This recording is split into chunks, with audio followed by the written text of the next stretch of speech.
Legendary coach Tom Landry is the name most linked to the creation of the 4-3 defense.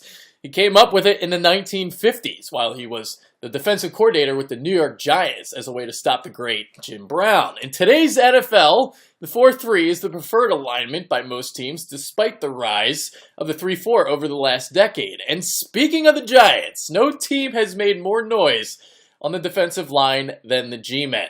Olivier Vernon and Damon Harrison were brought in to suddenly give the Giants one of the strongest defensive lines in the game, as long as Jason Pierre-Paul can figure out a way to play without that index finger.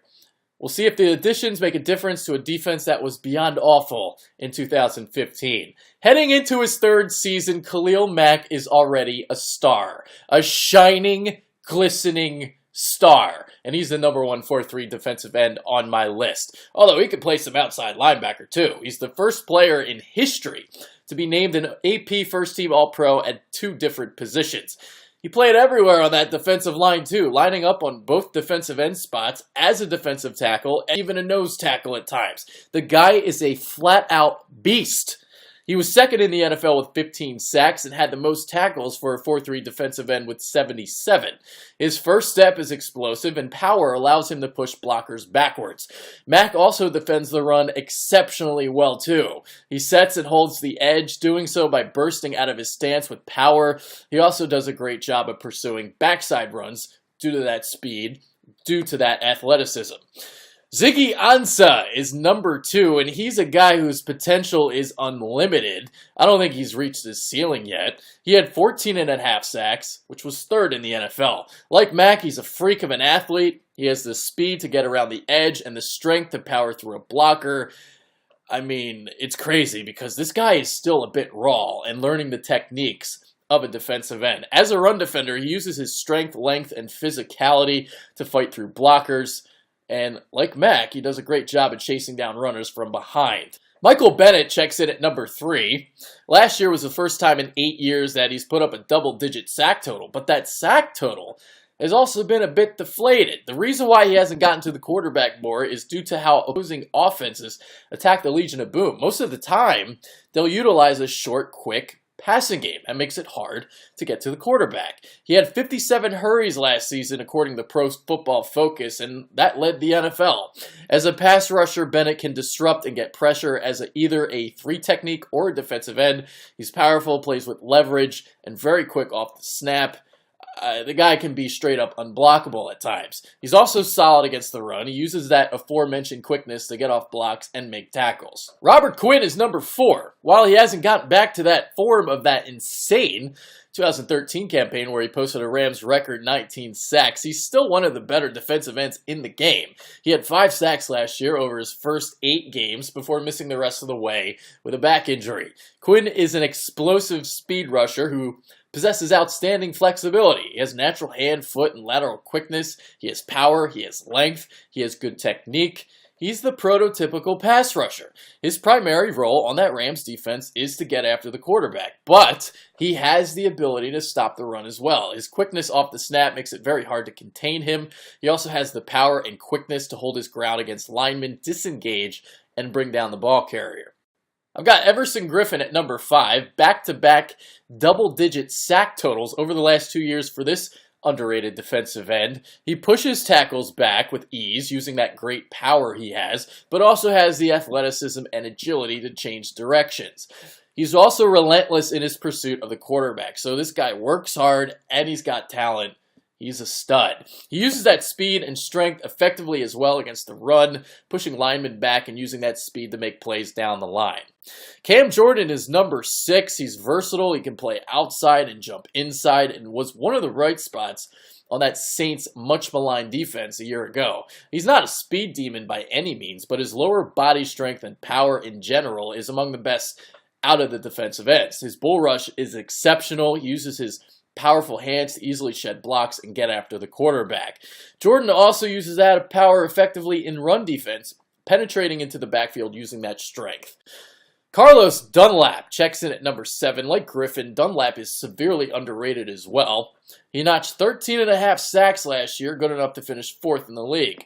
At 6'6", 280 pounds, Dunlap is very athletic for a guy his size to go with great technique. He doesn't do anything explosively, but does a bunch of things really, really well.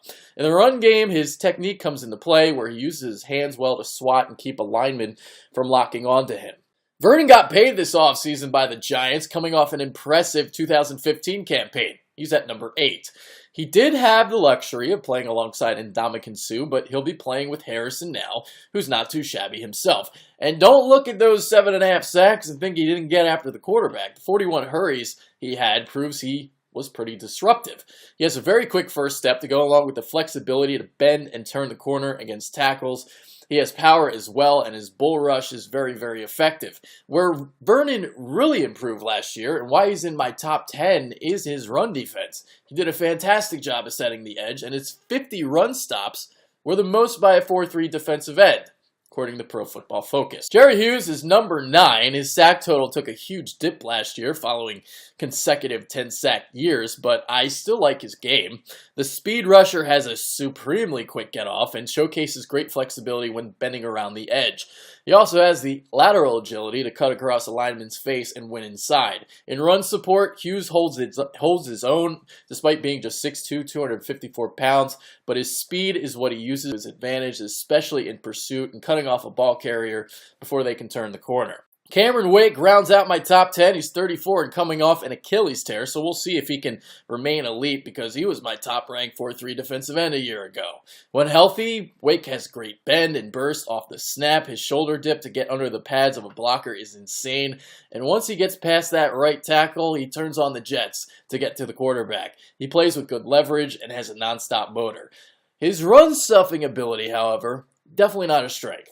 Some other guys on this list I think are pretty underrated. Robert Ayers at 11, Jabaal Sheard at 12, William Hayes at 14, Derrick Shelby at 28, and Daniel Hunter at 32. Ayers doesn't put up gaudy sack totals, although he did post 9.5 a year ago. He has a lot of different pass moves in his arsenal, but his run defense is his strong suit. Sheard has a quick get-off and bends the edge really well, and his closing speed is top-notch, and that speed helps him in run defense too. Hayes might be the most underrated guy on this list, and the reason why Chris Long was expendable. He doesn't have a lot of speed or explosion, but his technique and IQ help him get after the quarterback. Shelby got to play with Suh and Vernon in Miami, so we'll see how effective he can be in Atlanta.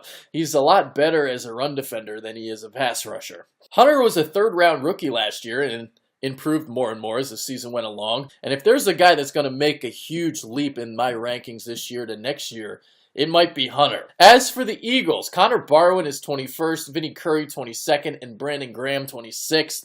Curry is the one with the potential here. We know about his pass rushing capabilities, but can he be a capable run stuffer as well? It's an area where he's made strides in over the years. Barwin is a jack-of-all-trades type of player, and we'll see if he can effectively make the transition from linebacker to defensive end. Graham moves back to his more natural position. Pro Football Focus and the Madden ratings love Graham a lot more than I do, but he's a solid piece on the defensive line. All right, that's it for this video. Let me know, YouTube, Twitter, Facebook, whatever realm you're watching this on, let me know. Comment. Who's your top 5? Who's your top 10? Who's underrated? Who's overrated? Did you agree with my list? Whatever the case may be, let me know. I'm Adrian Fedke. I'm out. Later.